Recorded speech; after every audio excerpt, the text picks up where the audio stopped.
ሄለን ሁሉንም ንገሪኝ። እሺ ሰላም፣ ምን መሰለሽ ቃል ያንቺ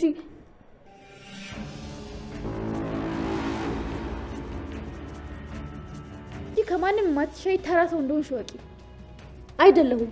ማንሽና ቆይ አንቺ እንደዚህ የምትናገሪ? ህይወትሽ ሙሉ በእኔ ጥገኛ ሆነሽ አይደል እንዴ ኖርሽው? እኔ አንቺ ጥገኛ ከስንት ነገር እንደወጣሁሽ ረሳሽው መሰለኛ። ሙች በይኝ እስኪ ውሸታ። ያንቺን ያህል ሰይጣን ራሱ እኔና ዳግም ማጣላት አይፈልግም። ግን ምን እንደሚያሳዝን ታውቂያለሽ? ከዳግዬ ጋር ተጣላን። የኔ ፍቅር ደህና ደርልኝ፣ እወድሃለሁ። እሺ ደግሞ ግባ፣ ብርድ እንዳይመታ። ወንድምና እህት ሆኖ ፍቅር ትንሽ ይከብዳል። ግን ወንድምሽን ለኔ ያድርልኝ። አፍሽን ዝጊ ቃል። ምን ነው ችግር አለ? አንቺ አታገቢው እንግዲህ እኔ ላግባው እንጂ። እኔ ብፈልግ ራሱ እሱ አያገባሽም። በጣም ነው የምታስጠልዩ። እውነት ለዛ ነው ከንፈሬን ግጥም አድርጎ ይሳመኝ። ምን?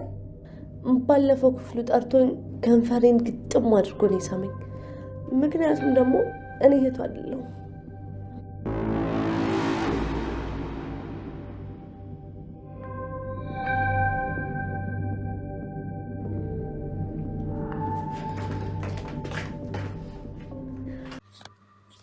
ሰላም ሰላም ውድ ቻናል የቤተሰቦች እንዴት ናችሁልኝ? እንኳን ወደ እኔ ቻናል በሰላም መጣችሁ። የአቶ በኃይሉ ፍላሽ ጉዳ መጣ። አቶ በኃይሉ በፍላሽ የተቀመጠው ወንጀሉ ነገሩ ወደ ብሌን እውነት እየወሰዳቸው ይገኛል። እንግዲህ በዛ ፍላሽ የተነሳ አቶ በኃይሉ እስር ቤት ሁሉ ገብቶ ነበረ። ወንጀሉ በጣም ከባድ ቢሆንም በገንዘብና በዘመድ ከፍሎ እንግዲህ ለጊዜው ከእስር ቤት ወጥቷል። ነገር ግን ያን ፍላሽ እንግዲህ የተጠቀመችው ቃል ነበረች። ቃል በኃይሉ ተመልሶ ከእስር ቤት ወጥቶ አይመጣም ብላ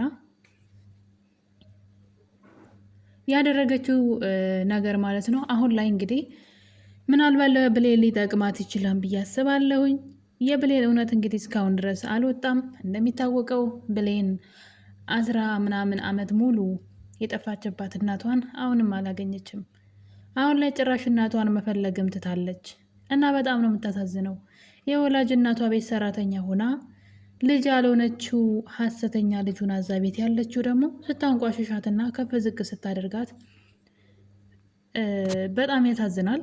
እና እንግዲህ በጣም ብዙ ችግሮችን ማይታለች እሷ ምስጢራቸውን ስለምታውቅ ማለት ነው። በሚስጥራቸው እያስፈራሩ እንግዲህ ያው ደካማነቷን ተጠቅመው እናትሽን እንደዚህ እናደርጋለን እያሉ እንግዲህ እስካሁን ድረስ እውነቱን ሳትናገር ቆይታለች። እሱ አልበቃ ብሎ ደግሞ አሁን ላይ እርስ በርሳቸው እየተጣሉ ነው ጥላቶቿ። እሷን ከእናቷ ነጥለው የእናቷን ንብረት ሲቋምጡ የነበሩ ሰዎች። በእርግጥ በጣም ብዙ ነገሮች አሉ። ብሌን እናቷን ሰላምን ለማወቅ የሚበቃ መረጃ ነበረ። ነገር ግን እሱን ብዙ ትኩረት እየሰጡት አይደለም። እንግዲህ እዚህ ቀደም እናቴን አፈቀችኝ እያለች እናቷን የማግኘት ጉጉት ሲያድርባት እንግዲህ ምን እንደተፈጠረ አይተናል። ጭራሽ ሌላ ጦስ ለሰላም ሳይቀር ሌላ ጦስ ሁሉ አምታባት ነበረ። እናት ነኝ ብላ የመጣችው ሴት ሀሰተኛ እናት ማለት ነው። በገንዘብ ተገዝታ አልማዝ ማለት ነው። ከዛ በኋላ ግን እናቴ የሚለውን ጥያቄ ትታለች ብሌን ራሱ። ምክንያቱም በጣም በብዙ ነገሮች ሁሉ ተይዛ ነው ያለችውና የብሌን ታሪክ በጣም ነው የሚያሳዝነው። እንግዲህ ብዙዎቻችሁ እንደዚህ አይነት ታሪክ ይገጥማችኋል። ልጆቻችሁን ለዘመድ አደራ ብላችሁ ስትሄዱ እነዛ አደራን የማይጠብቁ ሰዎች እንግዲህ ልጆቻችሁን ሲያሰቃዩ፣ ልጆቹ ደግሞ እንግዲህ ልክ ነፍስ ሲያውቁ ተማረው ከዛ ይጠፋሉ ማለት ነው። እናንተ ልጆች አሉ በሰላም ብላችሁ ገንዘብ ትልካላችሁ፣ ጉልበታችሁን ትጨርሳላችሁ። እዛ እናንተ በልጆቻችሁ ናፍቆት እየተቃጠላችሁ ለነሱ ብላችሁ ተሰዳችሁ፣ ግን አደራ ተቀብለው የነበሩ ሰዎች ልጆቻችሁን ይበድላሉ። እና በተለይ ደግሞ ዘመድ ሲሆን በጣም ከባድ ነው። አትጠብቁም። ወንድም ማለት እንግዲህ ብሌን አቶ በኃይሉ አጎቷ ነው። በጣም ይገርማል። ለእህቱ ልጅ በዚህ መጠን ጥላቻ አይኗን ሲያያት እንኳ የራሱ ማለት በቃ ውስጡ አይሰማውም ወይ? ይህን ሁሉ በደል ሲያደርስባት የፈለገ ገንዘብ ወዳድ ቢሆን የእህቱ ልጅ ደሙ ናትና ልጁ ማለት ናት። ምን ይሰማዋል ብዬ ሳስብ በጣም እገረማለሁና ወንድሟ መሆኑ በጣም ያጠራጥረኛል። የሆነ ማስተት አለ እንጂ ሊጨክን ይችላል ለገንዘብ ብሎ። ግን ያችን ልጅ ሲያያት ይችን የመሰለች የምታሳሳ ልጅ እየተንከራተተች እናቷን ፍለጋ፣ እሱ ግን እውነቱን እያወቀ ዝም ብሎ ለዛም ደግሞ ለማትታወቅ ሰው አሳልፎ የእህቱን ንብረት ሁሉ ሰጥቶ የእህቱ ልጅ ስትንከራተት የሆነ ሰዓት ካያችሁ ከወይዘሮ ገነት ጋር ተጣልታ ወይዘሮ ገነት የሆነ ቃል ተናግራት ነበረ። አንቺ የኔ ልጅ አይደለሽም የሰው ልጅ ነሽ፣ ድሮም የሰው ልጅ ብላት ነበረና ሂጅልኝ አይንሽን ማየት አልፈልግም ስትላት፣ እናቷ ብትሆን እንደዛ አትላትም። ገርፋት ጥፋት ነው ብላ ካለች ቆንጥጣ ልጇን ትመልሳለች እንጂ እንደዚህ አይነት ልባችሁን የሚሰብር ቃል አትናገርም። ማለት ልትናገርም አትችልም እናት ማለት ነው።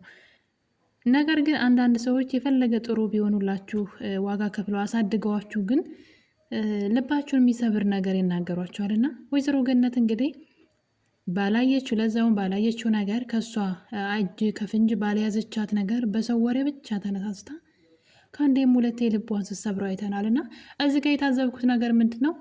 ወይዘሮ ገነት ልቧን መስበሯ ብቻ አይደለም፣ ልጅቷ ከገነት ቤት ወጣ መሄጃታ የነበራትን ሪያክሽን በጣም ነበረ ያስለቀሰችኝና መንገድ ላይ ቁማ ወደዚህና ወደዛ ግራና ቀኝታይ ነበረ። የት እንደምትሄድ አታውቅም። ምክንያቱም ጓደኛ እንኳ የላት የምታውቀው አይደለም። በቃ ዘሯ ወይም ደግሞ ይሄ ቤተሰብ የሚባለው የመጣችበት ቤተሰብ አለኝ ወይ ከማን ነው የመጣሁት የሚለው ይሄ ራሱ በጣም ከባድ ነውና ምንም በቃ ባይተዋር ስትሆኑ ምንም ሳይኖራችሁ ሲቀር መንገድ ላይ ቁማ ወደዚህና ወደዛ ታይ ነበረ። ግራ ቀኙን ተመትራለች። የትቀመጥ የምትቀመጥበት ቦታ ሁሉ አጣችና የሆነ አያት ኑሯችሁ ስትጣሉ ቤት ሄዳችሁ አያታችሁ ጋር የምትደበቁ ታክስታችሁ ጋር የለም። ብሌን ጋር እንደዛ የለም። ማንንም አታውቅም።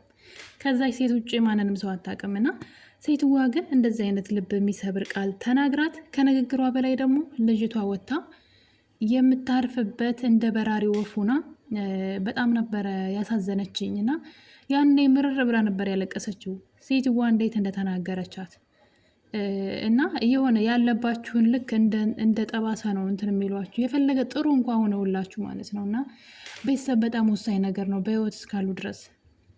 ብሌን ደግሞ እናቷን በጣም ፈልጋታለች። የሆነ ሰዓት እንደውም እናቴን አግኝቻት ለምን ትታኝ እንደሄደች፣ ለምን እንዳልፈለገችኝ፣ ለምን እንደጠላችኝ፣ ለምን እንደጣለችኝ ልጠይቃት እናቴን ፈልጊልኝ ብላ እንግዲህ ሰላም እናቷን ፍለጋ ስትጀምር ነበረ ብዙ ነገሮች ሲበላሹ የነበረው። እናቷን እንዳታገኝ አንዴ ወይዘሮ ገነትን ሲያግቷት፣ ሲያስፈራሯት፣ በጣም ብዙ ነገር ሲያደርጓት ነበረ። እና እንግዲህ በነገራችን ላይ ወይዘሮ ገነት ለመጀመሪያ ጊዜ ስለ ብሌን እናት የሰማችው ነገር ነበር። ሰላም የምትባል ሰው ወደ 22 አካባቢ ለዛውም ደግሞ ልጅ እየፈለገች ከ10 ዓመት በፊት ታት የሄደችው ልጇ ብሌን የምትባል ልጅ እየፈለገች እንደነበረ ተነግሯታል። በነገራችን ላይ ተነግሯታል በግልጽ ማለት ነው። እና ነገር ግን በልጇ በዳግም አስፈራሯት። ልጅሽ በህይወት አለ፣ ይህን ሚስጥር ብትናገሪ እና ብሌንና እናቷን ብታገናኝ ልጅሽን እንገለዋለን የሚል ነበር ማስፈራሪያ የደረሳት። አሁን ያ ሁሉ ነገር አልፏል። ልጇን አግኝታለች፣ ከልጇ ጋር ተዋውቃለች። ታዲያ ለምንድን ነው የብሌንን እውነት የደበቀችባት? ለምንድን ነው ያኔ አድራሻዋን እናውቃለን ያሏትን ሰዎች ማግኘት ያልፈለገችው? ለምንድን ነው ልታጣራላት ያልፈለገችው? እንደውም ከብሌን ታሪክ ጋር የሚመሳሰል ታሪክ ነበራት መጀመሪያ የተነገራት ሴት ማለት ነውና ወይዘሮ ገነት ራሱ ነገሩን ችላ ብላ ነው እንጂ እስካሁን ድረስ ሰላምና ብሌን መገናኘት ነበረባቸው። ከዚህ በላይ መሰቃየትም አለባቸው ብዬ አልልም። ሰላም እንግዲህ ወደደችም ጠላችም፣ ወደደቻትም አልወደደቻትም እንግዲህ አንዴ ልጅ ብላ ቃልን ተቀብላለች። ብሌን ግን እስካሁን እናቷን አለማግኘቷና የወይዘሮ ገነት ቸልተኝነት ማለት ነው እያወቀች እንዳላወቀች፣ ሌላው ቀርቶ ሰላም እናቷ እንደሆነች ራሱ በማይታወቅ ቁጥር ተደውሎ ተነግሯት ነበረ። ችግሩ እሷ ሚስጥሩን ለራሷ አታስቀምጥም፣ ለጎረቤቷ እየነገረች እንግዲህ ጎረቤትየዋ ደግሞ በሚያሳዝን ሁኔታ የአቶ በኃይሉ ቅጥረኛ ናት።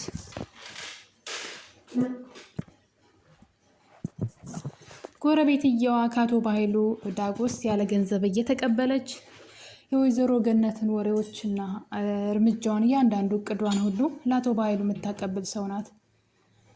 ነገር ግን አሁን ላይ ጭራሽ የብሌን እውነት እንኳን እንዳይወጣ ሌላ አጀንዳ ፈጥረዋል ማለት ነው። እሱም እንግዲህ የዳግም አባት ገዳይ ነው። አቶ በኃይሉ ከብዙ ወንጀሎቹ አንዱ ደግሞ የዳግም አባትን ገሎ ከዛ ልጁን ደግሞ ቤተሰቦቹን እንዳያውቅ አደረገ። ምክንያቱም ካደገ እንደሚበቀለው ያውቃል። ስለዚህ ልጁን ከእናቱ ነጥሎ ለሌላ ሰው ሰጥቶ ነው ማደጎ ቤት እንዲያድግ የሆነው ዳግምና ዋናው ፍራቻው ደግሞ ካደገ በኋላ ይበቀለኛል ብሎ ስለሚያስብ ነው፣ አባቱን ስለገደለበት ነው። እና እንግዲህ ከብሌን እናት ከማወቅ ይልቅ ሌላ ታሪክ ውስጥ ገብተዋል። እሱም ደግሞ የዳግም አባት ገዳይ በኃይሉ መሆኑ ነው። ነገር ግን ይህን ሚስጥር እንግዲህ እያወቀች ለጎረቤቷ ነግራታለች።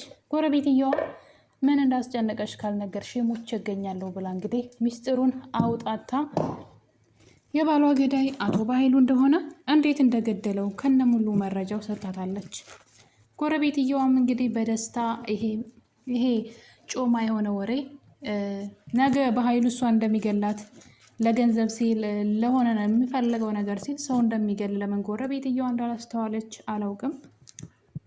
ነገር ግን የወይዘሮ ገነትን ሚስጥር ገንዘብ እንደሚያወጣላት ኳልኩሌት ስትሰራ ነበር። በሚያሳዝን ሁኔታ እንግዲህ ሰው መሳይ ሾካካዎች እንግዲህ እንደ ወይዘሮ ገነት አይነት ጎረቤቶች በየቦታው አሉና የማያስታውቅባቸው አስመሳዮች ማለት ነው። ሰው በጣም ከባድ ነው። ከእምነቱ ይልቅ ገንዘብ የበለጠበት ዘመን ነው እና በጣም ያሳዘነች ወይዘሮ ገነት ሚስጥሯን ባትነግር ጥሩ ነበረ። እዚህ ቀደምም የሰላምን እናትነት ልትናገር ስትሄድ አይሆንም ብላ ያስቀራቻት እሷ ናት። ስለዚህ ሚስጥሯን መናገር የለባትም። በዙሪያዋ እየሆነ ያለው ነገር እሷ የምታውቀው ነገር በኃይሉ ጋር እየደረሰ ጥላቶቿ ጋር እየደረሰ ነገሮች እየተበላሹባት ነው። ስለዚህ ሁሉንም ነገር መንገር የለባትም። አሁን ላይ አቶ በኃይሉ ምን ሊያደርግ ይችላል? ወይ ዳግምን ወይ ወይዘሮ ገነትን ለማጥፋት ይሞክራል። ምክንያቱም በግልጽ ሚስጥሩን አውቋል። እሱ የአባቱ ገዳይ እንደሆነ ዳግም በቅርቡ መስማቱ አይቀርም። ለጊዜው እናትየው አውቃለች። እና ውስብስብ ያለው ታሪክ እንግዲህ የአደራ ድራማ ታሪኩ የብሌን ቢሆንም የብሌን አሳዳጊ እናትና የብሌን አጎት እንግዲህ ሌላ የደም እንትን አላቸው ማለት ነው፣ ጥላቻ። ብሌን የአቶ በኃይሉ የእህቱ ልጅ ናት። ዳግም ደግሞ አጎቷ ደግሞ የፍቅረኛዋን አባት ገሏል። እነዚህ ልጆች ደግሞ በፍቅር አብረው መኖር ይችላሉ? ለጊዜው ሁለቱ ቢለያዩም ማለት ነው። እንግዲህ እኔ እናንተ ወንድምና እህት ነን አብረን አንሆንም ብላ ብትለየውም ግን ልጁን ስለምታፈቅረው በቀላሉ የተውታኔን ነገር ብዬ አላስብም። ነገር ግን ከባዱ ነገር አቶ በኃይሉ የእሷ አጎት መሆኑና የዳግም አባት ገዳይ መሆኑ ሌላ ችግር ይዞ ይመጣል ማለት ነው። እና ብሌን ከዚህ በላይ እንግዲህ እናቷን ሳታውቅ መቆየት የለባትም። እናቷን ማወቅ አለባት። በጣም ብዙ ተሰቃየች፣ በጣም ብዙ ማለት ነው። ሰላም የሆነ ነገር ብላ ከቤት ስታባረራት ገነትም ተቀብላ እንደዚሁ ከቤት ነው የምታባረራት እና በጣም ታሳዝናለች። በተለይ ደግሞ እናቷ ሰላም መሆኗ፣ እሷ ደግሞ የሷ ሰራተኛ መሆኗ፣ እስካሁን ድረስ እናትና ልጅ መሆናቸውን አለማወቃቸው በጣም ከባድ ነገር ነው። እንግዲህ በጣም ብዙ ነገሮች ተፈጥረዋል በዚህ የተነሳ። ሌላው ዳግም የአልማዝን በህይወት መኖር መናገር አለበት። ቢያንስ ያየውን ነገር እንኳን በትንሹም ቢሆን መናገር አለበት። ወይዘሮ ገነትም ደግሞ እዚህ ቀደም የተነገራትን የብሌንን ታሪክ መንገር አለባት። ከዛ የብሌን እውነት ይወጣል ማለት ነው። ያለዛ ግን በኃይሉ አሁን ላይ ሚስጥሩን የሚያውቁ ሰዎችን እያስወገደ ይገኛል ማለት ነው። ሳሚን ነበር እንግዲህ መጀመሪያ ለማስወገድ የሞከረው። ሳሚን አግቶ ሲያሰቃየው ነበረ እና በመጨረሻ እንግዲህ እንዲሞት እላው ላይ በር በመቆለፍ ምግብና ውሃ እንዳያገኝ አድርጎ ትቶት ቢሄድም ሳሚ ጎበዝ ስለሆነ እንግዲህ አመልጠዋል። በነገራችን ላይ በኃይሉ የሳሚንም ቤተሰብ እንትን ያለው እሱ ነው። ቤተሰቦቹ የት እንዳሉ አያውቅም። ከቤተሰቦቹ የለየው እሱ ነው። ስለዚህ እሱም ቀን እየቆጠረለት ነው። ለጊዜው ነው እንጂ በኃይሉ የሰላምን ገንዘብ አያገኘውም። ለጊዜው ግን እምነቱን በእህቱ ዘንድ አጣ። ነገ እስር ቤት ገብቶ ሲበሰብስ እንኳን እንዳትጠይቀው በጣም ብዙ በደል ነው የበደላት፣ በተለይ በልጇ እና በጣም ዙሪያውን የተከበቡት ጥላቶቹ ናቸው ማለት ይቻላል። ከቃል ውጭ ቃልን ብትወል ለገንዘብ ስትል እሱን አትፈልገው። እና ውድ ቤተሰቦቼ የብሌን እውነት መውጣት የለበትም ትላላችሁ? እንደውም በጣም ነው የዘገየው። ነገሮች ሁሉ ለእሷ ሲሆን ይጠማሉ። እሷም ደግሞ የምታውቃቸውን ነገሮች መጠራጠርና ይህ ነገር ምንድን ነው ብላ ማሰብ ወይም ደግሞ ከሰላም ጋራ ስለ አለፈ ታሪኳ ብታወራ ምናልባት ነገሩ ላይ ደርሱበት ይችላሉ ብዬ አስባለሁ። ውድ ቤተሰቦቼ ተወዳጅና ልብ አንጠልጣይ የሆነው አደራ ድራማ በእናትና ልጅ መለያየት ለዘመናት በስደት ተለያይተው ከዛ ደግሞ ሀገር መጥተው በክፉ ሰዎች ምክንያት ወይም ደግሞ በክፉ ሰዎች ስራ ምክንያት እናትና ልጅ እንዳይገናኙ እየተደረገ ሁለቱም እንግዲህ የነሱ ያልሆነ ህይወትን እየኖሩ ይገኛሉ። ሰላም ያን ሁሉ ዘመን ልጇን ሳታገኝ ኑራ ልጅን ብላ እንግዲህ ስትመጣ አሁንም ደግሞ ሌላ ችግር የእሷ ያልሆነችውን ልጅ ተሰጥቷት ይኸው የእሷ ልጅ ደግሞ ተንከራታችና ቤተሰብ አልባ ሆና በጣም ያሳዝናል። ለዛውም የእናቷ ሰራተኛ ሆና። ስለዚህ ከዚህ በላይ የብሌን እውነት መደበቅ የለበትም። አቶ በኃይሉ መጥፎ ስራዎቹ መጋለጥ አለበት። ከዚህ በላይ ሰዎችን መበደል የለበትም። በጣም ብዙ ነው የበደለው። በጣም ብዙ ሰዎችንም አስለቅሷል። የብዙ ሰዎች እንባ አለበት። ስለዚህ ከዚህ በላይ ሌላ ጥፋት ማጥፋት አለበት ብዬ አላስብም። ነገር ግን አሁን ላይ ያለቀለት ይመስለኛል። ሳሚ ከታገተበት ስላመለጠ ከዚህ በኋላ ለበኃይሉ የሚሆን ምንም አይነት ይቅርታ አይኖረውም። አጋጣሚውን ካገኘ እንደሚገለው ስለሚያውቅ ከዚህ በኋላ እውነቱን የሚናገር ይመስለኛል። በተለይ ደግሞ የብሌንን እውነት ቢናገር ለሰላም ብሌን ትክክለኛ ልጅ ናት ብሎ መንገር አለበት ብዬ አስባለሁ። ውድ ቤተሰቦች እንግዲህ አደራ ድራማ በክፍል 36 ይህን ይመስል ነበረ። በሌላ በአዲስ ክፍል እስከምንመለስ ድረስ የዛሬው ይሄን ይመስል ነበረ። እንደወደዳችሁ ተስፋ አድርጋለሁ። ሀሳብ አስተያየታችሁን ኮሜንት ላይ አስቀምጡልኝ። ሰላም ሁኑልኝ። በሌላ ክፍል እስከምንገናኝ